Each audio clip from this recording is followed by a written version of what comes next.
C'est bon mon père, tout peut commencer, vous pouvez vous présenter et puis directement passer sur le sujet de la conférence. On va commencer fort fort et on va pas s'amuser. Je suis une star. Au Cameroun, je suis une star. J'ai rempli le stade Omnisport plusieurs fois.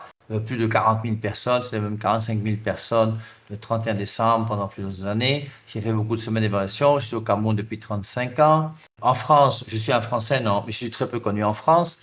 Si je meurs au Cameroun, j'aurai un grand deuil. Si je meurs en France, personne ne sera là, sauf ma sœur et mon frère. C'est les seules personnes qui me connaissent là-bas. Je suis au Cameroun depuis 35 ans. Je suis un prêtre catholique, fier d'être catholique. Je justifie ma foi catholique et je pense que tout chrétien intelligent doit être catholique. Il faut ajouter quelque chose. J'ai 62 ans. Je fais 1,86 m, je joue au tennis et je suis ceinture noire de judo et de nambudo. Attention, Je bois la bière hein. à 33, pour ceux qui sont au Cameroun. Merci beaucoup mon père, pour cette belle présentation. Vous êtes membre de la communauté de Saint-Jean si je ne me trompe pas, hein? De la communauté Saint-Jean et fier de l'être. Je suis entré chez les frères de Saint-Jean en 1982. Si vous voulez chercher ma conversion, vous verrez ça sur mon site YouTube. Et je suis entré chez les frères de Saint-Jean, j'avais jamais vu un frère de Saint-Jean de ma vie. J'ai quitté la maison de mon père et de ma mère en Bretagne, je suis parti en Italie pour entrer dans un séminaire là-bas. Et comme Dieu fait des lignes droites avec des lignes courbes ou des lignes courbes avec des lignes droites, je ne sais pas comment il fait, mais je me suis retrouvé chez les frères de Saint-Jean. Je suis entré chez les frères de Saint-Jean, je ne les connaissais pas. Et puis je suis resté là-bas jusqu'au jour d'aujourd'hui. Et je suis fier d'être frère de Saint-Jean jusqu'à ce soir. Très bien.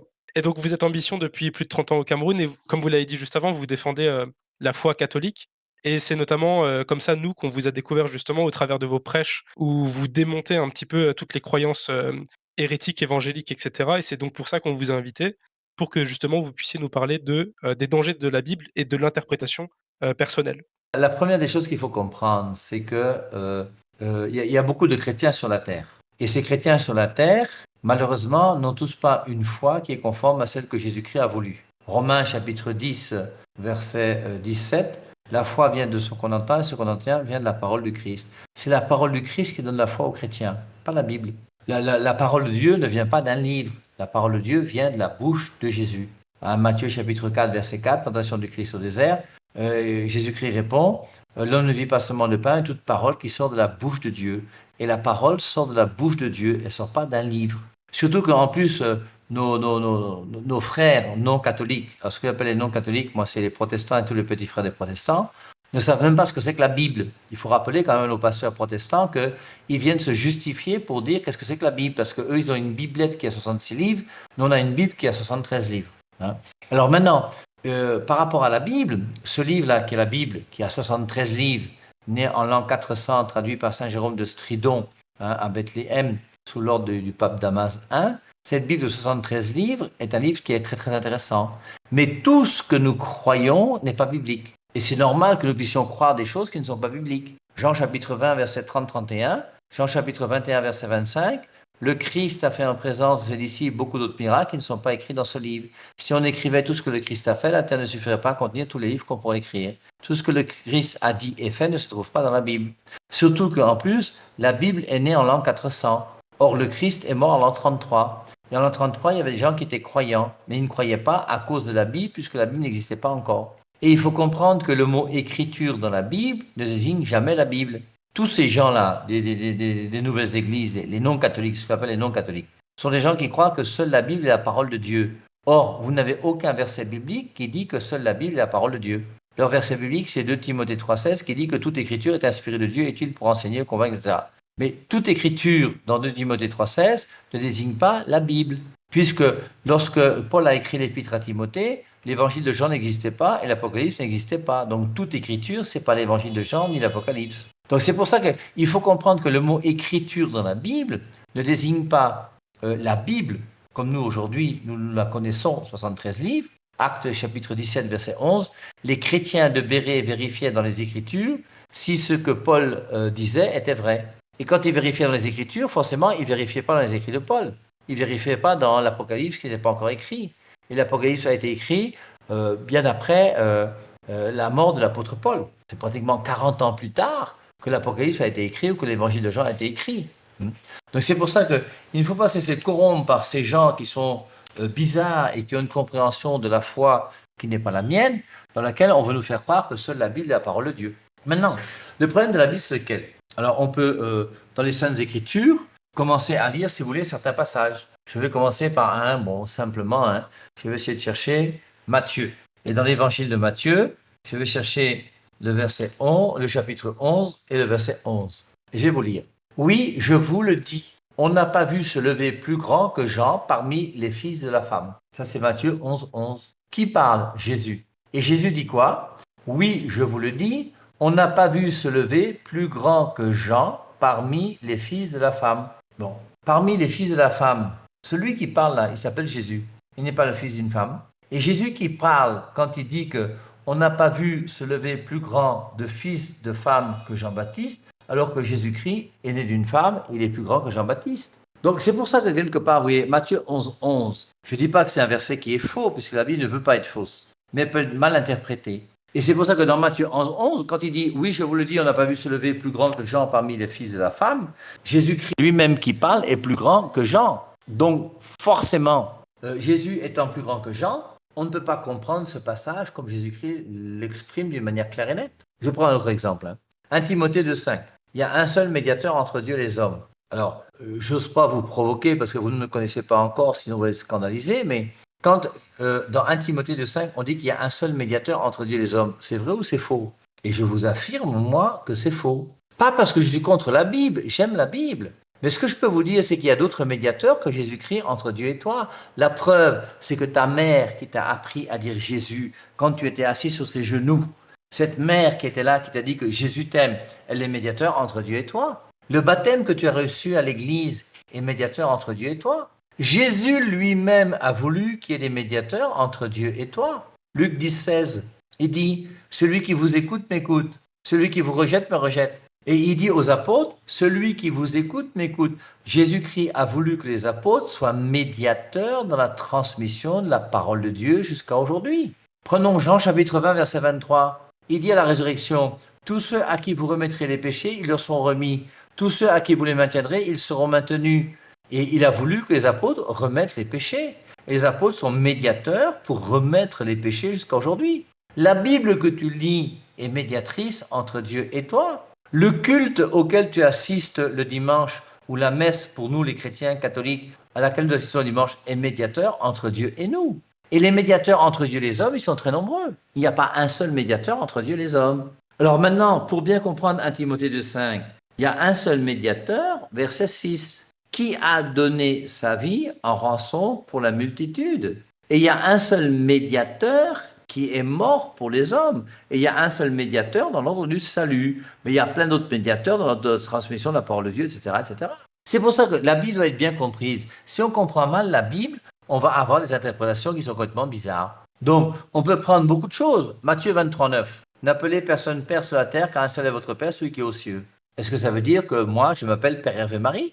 Les prêtres catholiques, quand ils sont religieux et qu'ils sont prêtres, s'appellent Père. Et moi, mon nom, c'est Père Hervé Marie. Et quand je dis que je m'appelle Père Hervé Marie, c'est pas pour m'opposer à Matthieu 23, 9. Jésus-Christ a dit, n'appelez personne Père sur la terre, car un seul est votre Père, celui qui est aux cieux. Mais ce même Jésus-Christ a dit aussi, Matthieu 19, 19, honore ton père et ta mère. Dans Jean 8, 44, il dit, votre père à vous, c'est le diable parce que vous êtes des menteurs. Donc il utilise même le mot de père pour le diable, alors qu'il a dit que n'appelez personne père sur la terre, car un seul est votre père, celui qui est aux cieux. Dans 1 Corinthiens 4, 15, Saint Paul dit que même si vous avez 10 000 personnes qui vous ont enseigné Jésus-Christ, vous n'avez cependant pas plusieurs pères, car c'est moi qui vous ai engendré au Christ par l'évangile. Et Paul est le père des Corinthiens, pas qu'il a sexé avec toutes les femmes de Corinthe pour faire des enfants là-bas, mais le père spirituel, bien sûr. Et c'est pour ça qu'au bout d'un moment, il faut comprendre que si tu veux comprendre les Saintes Écritures, n'hésite pas à te mettre à l'école de ceux qui ont réfléchi beaucoup sur la Bible. Et forcément, tu ne peux pas comprendre la Bible si tu t'opposes à l'Église catholique, qui est l'Église primitive, l'Église voulue par le Christ, qui a donné la Bible au monde. Parce que nous, les catholiques, nous avons 73 livres dans la Bible, alors que les non-catholiques ont 66 livres. Pourquoi? À cause d'un cancre qui s'appelle Martin Luther. Alors, frères protestants, écoutez-moi bien, mais maintenant, vous avez le droit de rester dans le mensonge si vous voulez, mais si vous aimez la vérité, il faut vous convertir et devenir catholique, c'est tout. Et il n'y a pas 36 solutions. Il y a une seule vérité, il n'y en a pas 36 000. Maintenant, si vos pasteurs vous ont trompé, bien, ils vous ont trompé. Maintenant, si vous avez l'occasion de découvrir la vérité, découvrez la vérité. Et si vous avez des questions qui sont vraiment solides, ben, je suis là, je suis chaud. Et ça va me faire plaisir d'écouter ce que vous allez me dire pour essayer de justifier que ma foi catholique est fausse. Combien de gens disent que les catholiques adorent la Vierge Marie? Mais l'adoration de la Vierge Marie n'existe pas chez les catholiques. Tous ceux qui enseignent que les catholiques adorent la Vierge Marie sont des idiots et des imbéciles. Mais il faut leur dire quand même la vérité. Si vous voulez prouver que l'Église catholique adore la Vierge Marie, on a 2000 ans d'existence. Depuis ces 2000 ans d'existence, trouvez-moi un seul texte écrit par un seul pape, ou un seul père de l'Église, ou un seul docteur de l'Église qui dise que nous devons adorer la Vierge Marie. L'adoration de la Vierge Marie n'existe pas dans l'Église catholique. L'adoration de la Vierge Marie existe dans la tête des imbéciles et des idiots qui ont fait peu d'études, qui ne connaissent rien à la Bible et qui dénigrent l'Église que le Christ a voulu. Alors, c'est la première fois qu'on se rend compte, mon langage est un peu fort, je vous l'accorde, surtout si en plus vous êtes des Blancs, alors des Français, vous allez comprendre en disant que le gars est intransigeant, c'est un tyran, un dictateur, mais c'est la vérité. Et si vous avez des arguments pour me dire le contraire de ce que je dis, envoyez-moi vos arguments, on cause, on n'a pas peur. Mais au bout d'un moment, il faut dénoncer le mensonge. Et on a ras-le-bol du mensonge. Comment quelqu'un peut dire aujourd'hui, vous trouvez des pasteurs aujourd'hui qui vous disent que le Christ, Dieu, a interdit les images. Je prends un peu de temps là, on respire. Si vous avez la chance d'avoir une salle dans laquelle vous pouvez faire un peu de yoga ou de sport, ou, levez les bras, descendez les bras. Est-ce que vous pensez, entre nous, réfléchissons quand même, on est quand même des gens intelligents, on a quand même une intelligence que Dieu nous a donnée. Qui d'entre vous peut penser que Dieu a interdit les images? Même si c'est écrit dans la Bible. Qui peut penser que Dieu a interdit les images? Si Dieu a interdit les images, tu ne peux plus avoir d'ordinateur. Si Dieu a interdit les images, tu ne peux plus avoir ta carte nationale d'identité, puisqu'il y a une image sur ta carte nationale d'identité, c'est ta tête. Tu ne peux plus avoir de passeport. Tu n'as plus le droit de prendre l'avion parce que Dieu a interdit les images. Tu n'as plus le droit de regarder la télévision parce que la télévision, c'est des images qui se succèdent les unes après les autres. Tu n'as plus le droit de regarder la photo de ton père ou la photo de ton fils ou de ta fille. Ce sont des images. Dieu n'a jamais interdit les images, mais soyons intelligents. Dieu a interdit les idoles. Et les idoles, forcément, sont des images. Mais toute image n'est pas une idole. Et il y a plein d'images qui sont là, qui n'ont rien de mal par rapport à Dieu. D'ailleurs, quand on reprend Exode chapitre 20, verset 4, où il est dit, tu ne te feras pas d'image taillée, sculptée, représentant les choses du ciel, de la terre, de la mer. Tu ne te prosterneras point devant elles. Le même Dieu, dans le livre de l'Exode, dit au chapitre 25, là je vous ai dit Exode chapitre 20, donc 5 chapitres plus loin, Exode chapitre 25, au verset 18 je crois, tu feras 2 chérubins en or. Et Dieu a demandé à Moïse de tailler des chérubins. Et les chérubins sont des images qui représentent des choses du ciel. Dans Nombre 21:9, il y a un serpent d'airain au désert. Le serpent d'airain au désert, c'est Dieu qui a demandé à Moïse de tailler un serpent d'airain pour que les gens qui sont piqués par les serpents dans le désert puissent être guéris. Et c'est Dieu qui a voulu cette image. En plus, dans Genèse chapitre 1, verset 26, faisons l'homme à notre image et ressemblance. Si Dieu nous a créés à son image, c'est que l'image, c'est pas forcément mauvais. Colossiens 1,15, Jésus-Christ est l'image du Dieu invisible. Si Jésus-Christ est l'image du Dieu invisible, c'est qu'il n'est pas contre les images, sinon il faut détruire Jésus-Christ. Donc, au bout d'un moment, mes amis, réfléchissons un peu. Soyons un peu intelligents. Utilisons notre intelligence, notre tête, pour réfléchir et pour savoir est-ce qu'il y a une vérité quelque part et où se trouve cette vérité. Et la vérité que Jésus-Christ a enseignée ne se trouve pas premièrement dans la Bible. La Bible est née en l'an 400. Avant l'an 400, y avait-il des chrétiens sur la terre? Oui, bien sûr. Et ces chrétiens qui étaient sur terre, avaient-ils la foi en Jésus-Christ? Oui, bien sûr. Et leur foi venait de quoi? Pas de la Bible. Leur foi venait de la parole de Dieu. Et c'est pour ça que c'est très important, quand veut être un chrétien, de distinguer Bible et parole de Dieu. Il y a une distinction entre la Bible et la parole de Dieu. Jean chapitre 20, verset 30-31, Jean chapitre 21, verset 25. Le Christ a fait en présence de ses disciples beaucoup d'autres miracles qui ne sont pas écrits dans ce livre. Si on écrivait tout ce que le Christ a fait, la terre ne suffirait pas à contenir tous les livres qu'on pourrait écrire. Tout ce que le Christ a dit et fait n'est pas dans la Bible. Je prends encore Jean 16, 12. Jésus-Christ dit, j'ai encore beaucoup de choses à vous dire, mais vous ne pouvez pas les comprendre pour le moment. L'Esprit Saint, lui, lorsqu'il viendra, vous conduira à la vérité tout entière. Et l'Esprit Saint va conduire les chrétiens à la vérité tout entière. Comment? Si vous lisez Actes 10, 15, le Concile de Jérusalem, vous verrez que lors du Concile de Jérusalem, au verset 28, l'Esprit Saint et nous avons décidé que. Et à travers les conciles, l'Esprit Saint va continuer à pouvoir nous permettre de mieux comprendre ce qu'est notre foi. Donc, ce qu'il faut comprendre, c'est que la vie peut être dangereuse. Et à partir de la Bible, je peux dire des choses qui sont contraires à ce que Jésus-Christ a enseigné. Et aujourd'hui, vous avez beaucoup de pasteurs, de gens des nouvelles églises, qui vous disent des choses qui sont contraires à ce que dit la Bible. Quand vous entendez un pasteur qui dit que nous, les catholiques, on adore Marie, c'est du mensonge. Or, le mensonge ne vient pas de l'Esprit Saint, le mensonge vient du diable. Jean 8, 44, votre père à vous, c'est le diable parce que vous êtes des menteurs. Alors, on peut continuer avec tous les versets bibliques bizarres qu'on trouve dans les Saintes Écritures.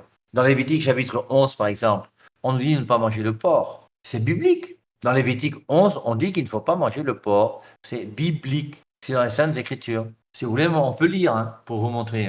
Et lire non seulement Lévitique chapitre 11, mais on peut lire aussi Lévitique chapitre 12 si vous voulez, qui est un chapitre très intéressant, alors qui n'est pas très connu par les gens, non. Mais Lévitique chapitre 11, par rapport à la viande de porc, parmi tous les animaux qui vivent dans l'eau, voici ceux que vous pourrez manger.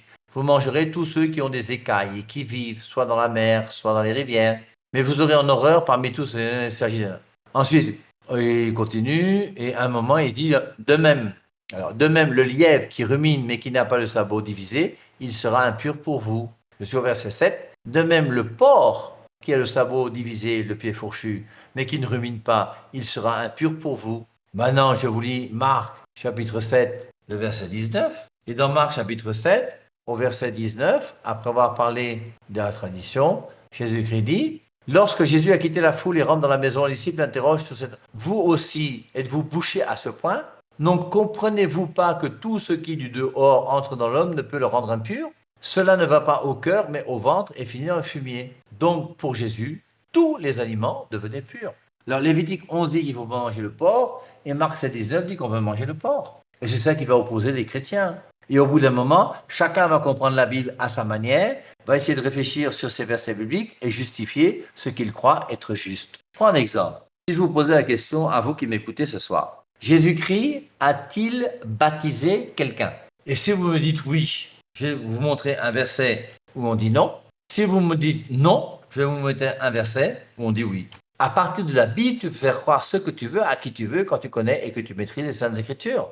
Je vous lis Jean chapitre 3, verset 22. Après cela, Jésus alla avec ses disciples à la province de Judée. Il y resta avec eux un certain temps et se mit à baptiser. Donc Jésus-Christ baptisait. Jean 3, 22. Après cela, Jésus alla avec ses disciples à la province de Judée. Il y resta avec eux un certain temps et se mit à baptiser. Donc Jean 3, 22, Jésus baptisait. Jean 3, 22, Jésus baptisait. Je vous lis maintenant Jean 4, 2. En fait, ce n'était pas Jésus qui baptisait, mais ses disciples. Jean 4, 2 dit que Jésus ne baptisait plus. C'est pour ça que si vous voulez comprendre les Saintes Écritures, c'est pas en revenant aux Saintes Écritures, c'est pas la Bible qui est intéressante. Ce qui est intéressant pour la vérité, c'est de revenir à l'Église que le Christ a voulu. Et l'Église a voulu une seule Église, c'est son Église. Matthieu 16, 18, Pierre, tu es Pierre, sur cette pierre je bâtirai mon Église, et les portes de la mort ne pourront rien contre elle. Je te donnerai les clés du royaume des cieux, tout ce que tu liras sera lié, tout ce que tu liras sera délié. Et on voit comment Jésus-Christ a voulu une Église. 1 Timothée 3,15, cette Église est colonne et appui de la vérité. Qui dit la vérité de la parole de Dieu? C'est l'Église. Laquelle? Celle que le Christ a fondée, qui est l'Église primitive, qui est l'Église catholique. Et c'est pour ça que la Bible est un livre dangereux, puisqu'à partir de la Bible, plein de gens vont commencer, à cause d'un verset biblique mal interprété, ou d'un deuxième verset biblique mal interprété, commencer à vous dire que Jésus-Christ a dit que, Jésus-Christ a dit que, alors que Jésus-Christ n'a jamais dit que. Ce que Jésus-Christ a dit, c'est ce qui se trouve dans sa bouche, qu'il a donné à ses apôtres et qui est gardé dans son Église, qui est l'Église catholique. Dès que quelqu'un a le courage et l'audace de dire que l'Église catholique ment, il ne fait plus l'œuvre de Dieu et il n'a plus l'Esprit Saint. Sur des choses qu'on voit apparaître notamment dans les églises protestantes évangéliques, est-ce que vous pourriez nous parler un petit peu des fausses doctrines que sont l'enlèvement et également le parler en langue qu'on voit de plus en plus apparaître? Pour le parler en langue, je crois que c'est clair. Toute personne qui lit un peu la Bible comprend que le parler en langue, là, c'est une histoire complètement farfelue. Il faut revenir à 1 Corinthiens. Alors, les charismes, je crois que vous savez tous que ça se trouve dans 1 Corinthiens au chapitre 12 et qu'il y a la suite dans 1 Corinthiens au chapitre 14. Et dans 1 Corinthiens au chapitre 14, ce qu'on va lire là tout à l'heure, on lit à partir du verset 27. Disons, d'abord, la première des choses, il faut dire à nos frères pentecôtistes et nos frères des nouvelles églises que le parler en langue dont on parle n'existe pas à la Pentecôte. Il n'y a pas de parler en langue à la Pentecôte. Je vous mets au défi de trouver un seul pasteur qui puisse justifier qu'à la Pentecôte, il y a du parler en langue. À la Pentecôte, relisez Actes chapitre 2, il y a des apôtres qui parlent dans une autre langue que la leur. Alors, je ne sais pas s'ils parlaient en russe, en chinois, en grec ou je ne sais pas quelle langue ils utilisaient. Et les gens les écoutaient dans la langue maternelle. Ça, c'est pas le parler en langue. Le parler en langue, c'est 1 Corinthiens chapitre 14. Alors, je vous lis verset 2. Celui qui parle en langue parle à Dieu, mais non aux hommes. Donc, quand tu parles en langue, tu ne parles pas aux hommes, tu parles à Dieu. Or, les apôtres parlaient aux hommes, puisque les hommes les comprenaient dans leur propre langue. Donc, il n'y a pas de parler en langue dans Acte 2 à la Pentecôte. Donc, être pentecôtiste et justifier à partir du moment où on est pentecôtiste que le parler en langue est important, ça paraît bizarre pour des gens qui connaissent un peu les Saintes Écritures. Et dans 1 Corinthiens chapitre 14, alors on lit le verset 26, surtout le verset 27, qu'on parle en langue, soit, mais pas plus de 2 ou 3, et avec un temps limité. Qu'est-ce qu'on voit aujourd'hui? Même nos groupes charismatiques catholiques, je ne sais pas comment c'est chez vous là-bas en France, chez les Blancs, mais chez nous, ici, là au Cameroun, on a des groupes charismatiques, que ce soit Ephata, que ce soit Colonne de Feu, que ce soit les disciples d'Emmaüs, que ce soit tous ces groupes charismatiques qui existent. Au bout d'un moment, on voit comment toute l'assemblée commence à parler en langue.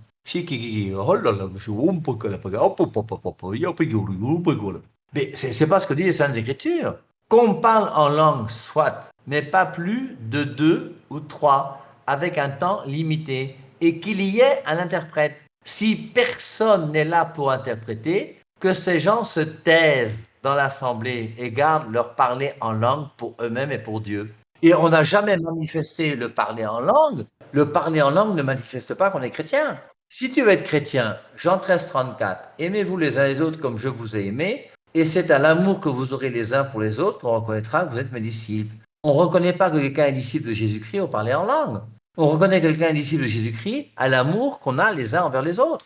C'est la charité qui est importante. Relisez 1 Corinthiens chapitre 13, puisque entre 1 Corinthiens 12 et 1 Corinthiens 14, qui sont les deux chapitres sur les charismes, il y a 1 Corinthiens 13 au milieu qui est l'hymne de la charité. Et dans 1 Corinthiens chapitre 13, au verset 1, on nous dit, alors je lis même sur ma Bible qui est là, si je peux bien parler les langues des hommes et aussi celles des anges, si je n'ai pas l'amour, je suis comme la trompette ou la cymbale, du bruit et rien de plus. Je peux prophétiser et découvrir tous les mystères et le plus haut savoir. Je peux avoir la foi parfaite jusqu'à transporter les montagnes. Si je n'ai pas l'amour, je ne suis rien. Tu peux avoir la foi et n'être rien. Tu peux bavarder le langage des hommes, des anges et n'être rien. L'important, c'est la charité. Et c'est pour ça que le commandement nouveau de Jésus-Christ, Jean 13, 34, aimez-vous les uns les autres comme je vous ai aimé. C'est à l'amour que vous aurez les uns pour les autres qu'on reconnaîtra, vous êtes mes disciples. Je suis disciple de Jésus-Christ à la charité que je vis, pas au parler en langue. Le parler en langue n'a jamais été la manifestation de l'Esprit Saint dans une personne. Il y a plein de gens qui parlent en langue ou qui prient en langue et qui sont des bandits. Même dans l'Église catholique, il faut dénoncer ça. En tout cas, nous ici au Cameroun, c'est clair. Et je dis à chaque fois que je rencontre des charismatiques que quand vous parlez en langue dans l'assemblée, là, est-ce que votre parler en langue est réellement un parler en langue qui vient de l'Esprit Saint ou est-ce que tu veux imiter ton frère et ta sœur? Et la plupart du temps, forcément, on s'aperçoit. Moi, j'ai vu deux pasteurs pentecôtistes se parler en langue l'un à l'autre sur un podium et les gens applaudissaient. C'est de la clownerie, on se moque de nous et on se moque non seulement de nous, mais même de Dieu et de l'Esprit Saint, que les choses soient claires. Et d'ailleurs, je réagis, mon père, parce que quelqu'un nous écrit dans les commentaires: «Pour certains évangéliques, le parler en langue est une obligeance pour être chrétien et avoir l'Esprit Saint», alors qu'ils oublient ce verset et il a cité, ce que vous avez, cité comme verset, donc 1 Corinthiens chapitre 14. C'est vrai qu'on observe dans certaines églises presque une obligation à adopter le parler en langue, comme une «preuve extérieure» entre guillemets de l'Esprit Saint, alors que finalement ça n'en est pas une. Sûr, tu as même des églises dans lesquelles aujourd'hui il faut te faire baptiser par immersion totale dans l'eau. Et quand tu es baptisé par immersion totale dans l'eau, qui est le baptême de Jean-Baptiste et non pas le baptême chrétien, il faut que tu sortes de l'eau en parlant en langue. Sinon, c'est que tu n'as pas l'Esprit Saint. Et forcément, dans ces églises, tous ceux qu'on plonge dans l'eau lorsqu'ils sortent de l'eau commencent à faire chiqui et on dit Amen.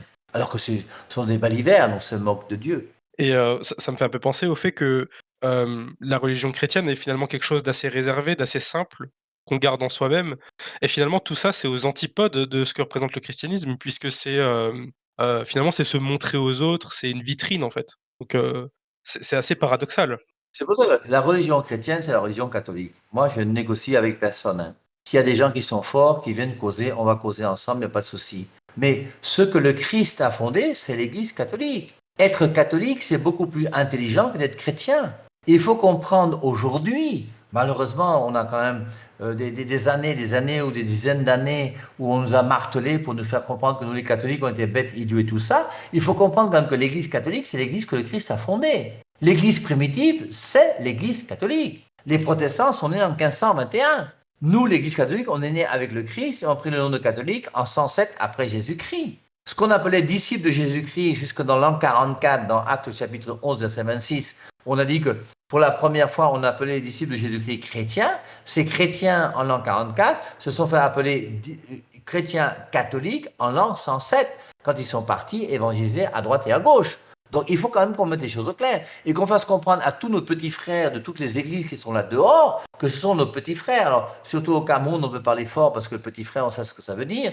Bon, chez vous les Blancs, je ne sais pas si vous comprenez ce que ça veut dire, mais quelque part, il y a quand même une notoriété et une vitalité de cette église qui existe depuis 2000 ans, qui est là et qu'on ne peut pas nier. Et au bout d'un moment, il faut mettre les choses au clair. Et c'est pour ça que moi, le véritable chrétien pour moi, c'est le catholique. Tous les catholiques ont été chrétiens jusqu'en l'an 1054. Hein. Tous ceux qui s'appelaient chrétiens étaient catholiques jusqu'en l'an 1054. 1054, c'est la division des orthodoxes. Et à partir de 1054, il y a les chrétiens catholiques et les chrétiens orthodoxes. À partir de 1521, il y a les chrétiens catholiques, les chrétiens orthodoxes et les chrétiens protestants. Donc il faut quand même qu'on mette les choses au clair et puis qu'on appuie nous aussi sur le champignon pour leur faire comprendre qu'il ne faut pas qu'ils nous parlent fort, nous sommes quand même leurs grands frères. Hein. Et puis en plus, on a des arguments qui sont massus pour les assommer. Bon, le but, c'est pas de les assommer. Le but, c'est de faire découvrir la vérité à tous les chrétiens de bonne volonté qui cherchent l'Esprit Saint.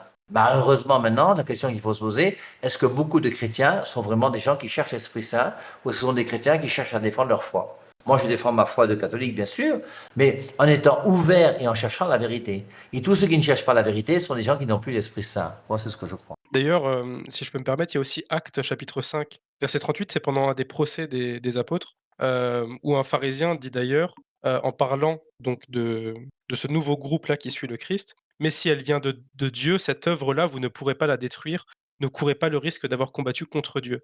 Donc si l'Église catholique est là depuis 2000 ans, c'est bien que finalement Dieu agrée son existence. Donc c'est une preuve en soi de parce que, on le voit dans les églises protestantes évangéliques, c'est des églises qui ne durent jamais plus de 10 ans au final. Quelque part, j'ai envie de dire, moi, j'ai mon père. Mon père a fondé une société. Hein. Enfin, c'est pas mon père, c'est mon grand-père qui a fondé une société. Et on disait toujours, normalement, que lorsque un grand-père fonde une société, le père va la garder et le petit-fils va la détruire. Et je crois que c'est assez juste. Parce que quelque part, le grand-père, lui, il s'est battu pour fonder sa société. Et le fils a vu comment son père s'est battu pour... Et donc, il ne peut pas non plus laisser ce que son père a fait comme ça. Mais le petit-fils, lui, il est dans une maison où il avait une cuillère en or, comme on dit, non. Il mangeait bien, il buvait bien, tout ça. Et il pensait que son père avait la vie facile. Et lorsqu'on lui donne la société, après 3 générations en général, la société disparaît. Alors, et du côté des églises, c'est la même chose. Quelqu'un fonde une église. Là, bon, c'est vrai que beaucoup d'églises font 10 ans, 20 ans, 30 ans. Mais nous, ici, prenons par exemple au Nigeria, Tibi Yushua. Il a fondé quand même sa part, qui est pas mal. Après, maintenant, je ne sais pas qui lui a succédé, si sa femme ou son fils ou qui, mais une chose qui est sûre, c'est qu'après 2, 3 générations, c'est fini. Et il est clair que nous, l'Église catholique, nous sommes la seule Église qui a l'onction de Dieu depuis 2000 ans. Amen. Alléluia. Alors, il y a une auditrice qui nous pose une question, vous en parliez juste avant, c'est la différence entre le baptême de Jésus-Christ et le baptême de Jean. Donc elle nous dit: «J'ai regardé vos vidéos, mais j'ai encore du mal à comprendre. Est-ce que vous pourriez m'expliquer?» Donc la différence entre le baptême de Jésus-Christ et le baptême de Jean. Et une autre personne qui complète sa question, alors c'était où? Qui nous demandait, oui, si une personne donc est baptisée par immersion, on peut conclure qu'elle n'est pas chrétienne. Ça, c'est une question d'un deuxième auditeur. Alors, la deuxième question me semble plus intéressante, c'est ce n'est pas parce que quelqu'un a été baptisé par immersion totale que son baptême n'est pas valide. Pour qu'un baptême soit valide dans l'Église catholique, il faut qu'il y ait au nom du Père et du Fils et du Saint-Esprit, et il faut qu'il y ait de l'eau. Maintenant, l'eau pour nous les catholiques, ça peut être un verre d'eau, un seau d'eau, un fût d'eau, ou un fleuve si vous voulez, ou une piscine. Il n'y a pas de souci, il faut qu'il y ait de l'eau. Et la quantité d'eau pour nous n'est pas importante. Ce qui est important, c'est l'élément qu'on appelle l'eau, parce que l'élément, l'eau qui est présent au baptême, va manifester que ce qui va se réaliser. L'eau donne la vie, et le baptême donne la vie divine, et l'eau lave, et le baptême va nous laver du péché originel. Et donc c'est pour ça qu'on utilise de l'eau lors du baptême pour manifester ce que le baptême va réaliser dans la personne qui est baptisée. Donc, maintenant, le baptême de Jean-Baptiste, vous lisez Matthieu chapitre 3, verset 11. Moi, je vous baptise dans l'eau. Lui vous baptisera dans l'Esprit Saint. Dès que tu as lu le verset, là, c'est fini, il n'y a plus de discussion possible. C'est pour ça que tu ne comprends pas comment vous avez des églises baptistes qui insistent pour dire que le baptême doit être uniquement par immersion totale dans l'eau. C'est débile, c'est bête, c'est idiot, je ne sais pas comment il faut dire ça. Et bon, prenons l'exemple dans Actes chapitre 9. Dans Actes chapitre 9, vous savez, c'est la conversion de Paul, non? Et lorsque Paul a été converti dans Actes chapitre 9, bon, il a reçu sa révélation sur la route de Damas, et puis après on a envoyé Ananias, et quand Ananias est venu, qu'est-ce qu'il lui a dit? Ananias partit donc, il entra dans cette maison, et lui fit l'imposition des mains en disant, frère Saul, c'est le Seigneur qui m'envoie, Jésus lui-même, qui t'est apparu sur ta route, recouvre la vue et sois rempli d'Esprit Saint. Aussitôt, tombèrent de ses yeux comme des écailles, il put voir. Il se leva et fut baptisé. Est-ce que vous pensez qu'à l'époque, à Damas, il y avait des chambres, location, avec un jacuzzi, avec une piscine ou avec une baignoire? Et même dans une baignoire, tu ne peux pas plonger quelqu'un par immersion totale dans une baignoire. Donc, c'est pour ça que quelque part, on voit aussitôt tomber de ses yeux comme des écailles, et il put voir, il se leva et fut baptisé. Et forcément, quand Paul a été baptisé, il a été baptisé par aspersion et non pas par immersion. Comme on dit là-bas, l'eau ne coule pas du mur. Hein, l'eau qui coule du mur, c'est lorsqu'il y a des tuyaux, des robinets. Hein. Quand il faut aller puiser l'eau à la fontaine, tu sais que c'est ce qu'on appelle l'eau qui coule du mur. Et donc, quelque part, on voit à travers Acte 9 que Paul a été baptisé. Lui, forcément, il n'a pas été baptisé par immersion. On peut reprendre Acte chapitre 16, lorsque Paul et Silas vont sortir de la prison, parce qu'il y a un tremblement de terre. Le gardien de prison a voulu se tuer. Et lorsque Paul et Silas sortent de la prison avec le gardien de prison, hein, Acte 16, 31, crois au Seigneur Jésus et tu seras sauvé, toi et ta famille. Ce qui montre bien que même les enfants peuvent être baptisés. Et à cette heure même de la nuit, il est minuit quand il y a eu le tremblement de terre. Le temps d'arriver dans sa maison, il est peut-être 1 heure du matin. On n'a pas dit qu'ils ont pris leurs serviettes, ils sont partis trouver un fleuve quelque part pour se plonger par immersion totale. Dans la maison même du gardien de prison dans Acte 16, Paul et Silas ont baptisé le gardien de prison avec sa femme et ses enfants. Et c'est pour ça que le baptême n'a jamais été un baptême par immersion totale dans l'eau. Le baptême par immersion totale dans l'eau, c'est le baptême de Jean-Baptiste. Matthieu 3,11. Moi, je vous baptise dans l'eau, lui vous baptisera dans l'Esprit Saint. Jean-Baptiste baptise, il plonge les gens dans l'eau. Jésus-Christ baptise les gens, il plonge les gens dans l'Esprit Saint. Et le plongeon dans l'Esprit Saint, ce n'est pas le plongeon dans l'eau. Je crois que ce n'est pas très compliqué à comprendre. Et ceux qui veulent refuser que le véritable baptême n'est pas le baptême uniquement par immersion totale dans l'eau, sont des gens qui prêchent contre l'évangile de Jésus. Très bien, merci mon père. D'ailleurs, on voit dans Actes au chapitre 8 que la Samarie qui avait reçu le baptême n'avait pas été baptisée dans l'esprit, mais ils avaient été baptisés simplement dans l'eau, le baptême de Jean. Et donc les apôtres, ils viennent entre guillemets les rebaptiser dans l'esprit avec le vrai baptême cette fois-ci. Ça, c'est Acte 8 à partir du verset 14. Si ça vous intéresse, les auditeurs, vous pouvez aller lire ce verset-là. Donc la question suivante, mon père, c'est une auditrice qui était évangélique, qui est devenue catholique, qui nous pose la question suivante. Quel conseil avez-vous pour une catholique anciennement évangélique sur l'intercession des saints? C'est-à-dire que parfois je veux intercéder auprès d'un saint et il y a encore ces phrases d'évangélique du genre imagine que c'est démoniaque, etc. et j'en passe. Pouvez-vous m'aider? Quelque part, c'est la prière d'intercession, c'est quoi? Je peux te demander de prier pour moi et tu peux me demander de prier pour toi. Si tu pries pour moi ou si je prie pour toi, il n'y a rien de démoniaque et de diabolique. Et c'est pour ça qu'il faut comprendre que par rapport au fait de prier les uns pour les autres, il n'y a aucun problème. Je ne vois pas quel est le problème qu'il peut y avoir.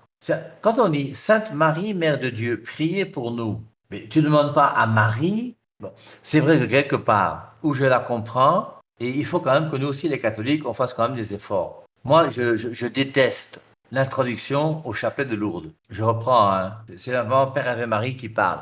Vous pouvez dire que j'ai dit, il n'y a pas de souci. Mais je déteste l'introduction au chapelet de Lourdes. Le chapelet de Lourdes à 15h30 chaque jour, on commence à écouter des gens qui vous disent « Maman Marie, guéris mon fils. Maman Marie, Maman Marie... » Mais non, Maman Marie intercède auprès de Dieu pour que Dieu guérisse mon fils. Mais pour nous, dans l'Église catholique, ça ne pose pas de problème. Parce que quand on dit Maman Marie, même si tu dis Maman Marie, sauve-moi de telle situation, on sait que ce n'est pas elle directement qui va te sauver, mais elle va intercéder auprès de Dieu pour pouvoir t'aider. Et c'est pour ça que ce qu'il faut comprendre, c'est que l'intercession des saints, c'est demander à Marie. Marie, c'est notre mère. Jean 19, 27, voici ta mère. À partir de cette heure-là, le disciple a pris chez lui. Et donc, Marie est notre mère. Elle est bénie entre toutes les femmes. Toutes les générations me diront bienheureuses. Et forcément, elle est auprès de Dieu au ciel. Elle est vivante au paradis. Et en plus, elle est avec son corps là-bas, comme nous le croyons, nous les catholiques. Et donc, forcément, on peut demander à Marie d'intercéder pour nous. Et on demande simplement, Marie intercède pour nous auprès de Dieu. Quand on dit Sainte Marie, Mère de Dieu, priez pour nous, c'est que Marie va porter notre prière auprès de Dieu.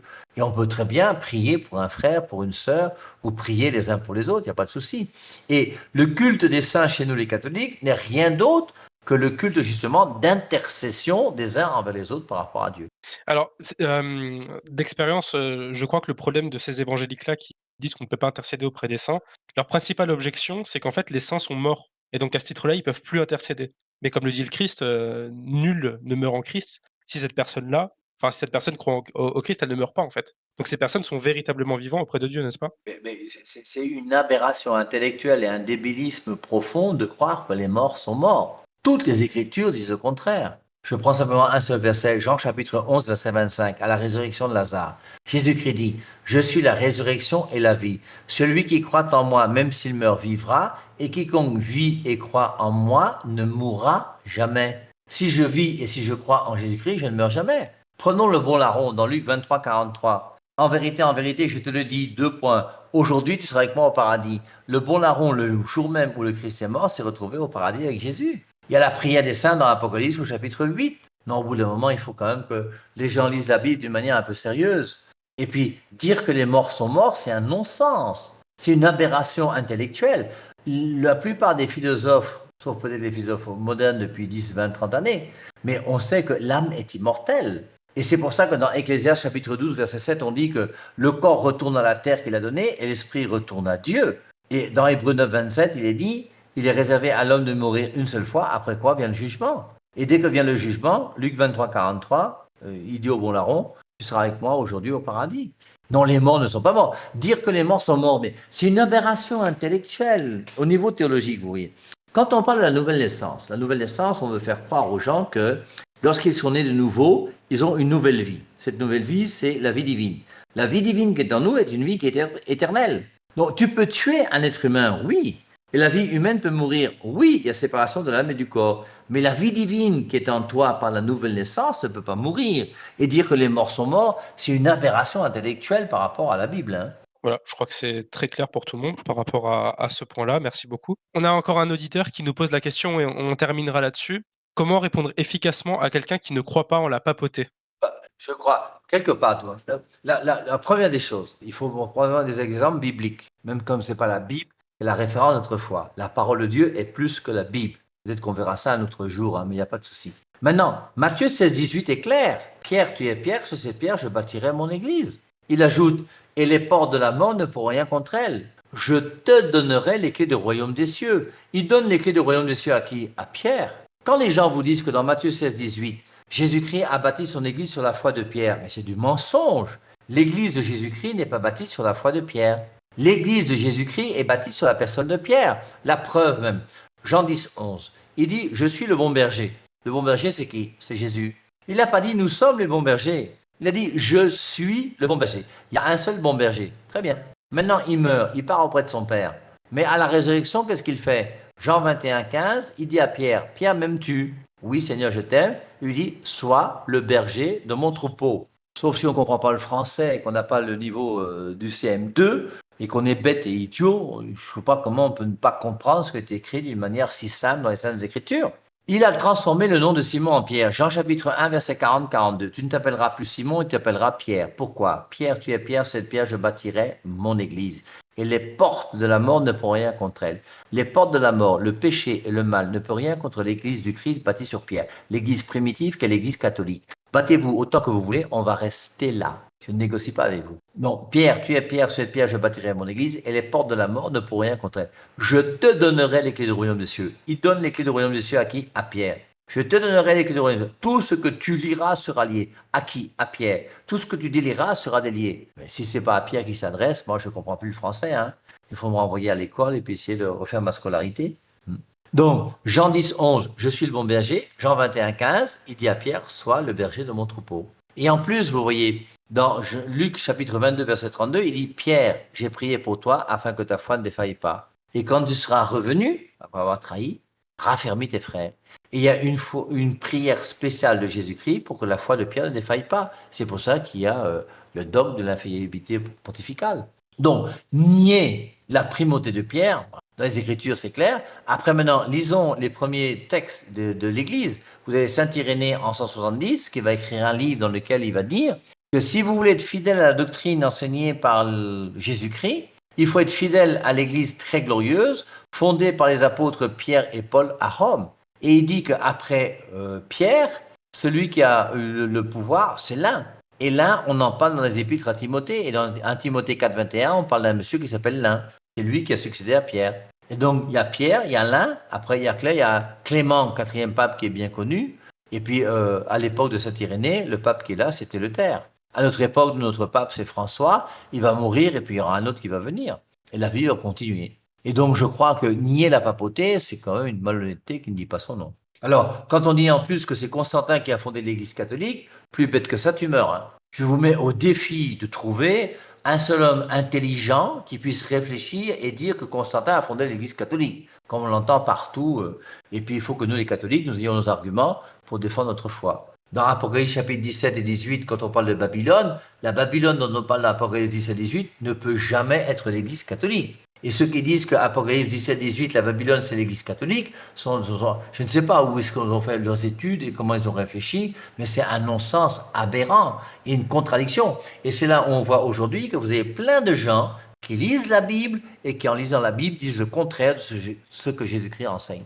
Et c'est terrible aujourd'hui de voir des gens qui ont les Saintes Écritures et à partir des Saintes Écritures commencent à dénigrer l'Église que le Christ a fondée, qui est l'Église catholique. D'où l'importance finalement de faire confiance au magistère de l'Église qui, elle, enseigne de façon fiable, sans erreur d'interprétation. Merci beaucoup d'être venu, merci beaucoup d'avoir parlé sur ces sujets, pour ces enseignements et pour ces éclaircissements. Il n'y a pas de quoi. Voilà, sachez que le Père Hervé Marie a un compte TikTok, un compte YouTube aussi. Surtout mon compte YouTube. C'est YouTube que je vous recommande. YouTube, Père Hervé Marie Ignard. C'est mon nom de famille. Mon père s'appelait Ignard, Hignard. Et donc, Père Hervé Marie Ignard, vous avez 1100 vidéos là-bas et puis bientôt 15 000 abonnés. Donc, n'hésitez pas à regarder les vidéos. Là, ça va vous former et vous permettre de défendre votre foi catholique. Voilà, nous on mettra le lien, comme ça sera facilement accessible pour tout le monde. Et puis voilà, comme l'a dit le Père Hervé Marie, nous c'est comme ça qu'on l'a découvert, c'est par sa chaîne YouTube. Et les enseignements sont vraiment super, du même ressort que ce soir. Donc voilà, n'hésitez surtout pas à aller vous abonner, à regarder les vidéos. Et puis avec grande joie de vous retrouver, un de ces quatre. En tout cas, il n'y a pas de souci, non. On est ensemble, les gars. À plus alors. Merci Voilà. Merci beaucoup mon père, très bonne soirée. et bye bye. Que Dieu vous bénisse tous. Merci, amen. Voilà, merci tout le monde d'avoir été là jusqu'à la fin. On a été 45 en moyenne, donc on a eu pas mal de personnes. On a eu quelques protestants en plus, donc j'espère que ça a pu répondre à vos questions.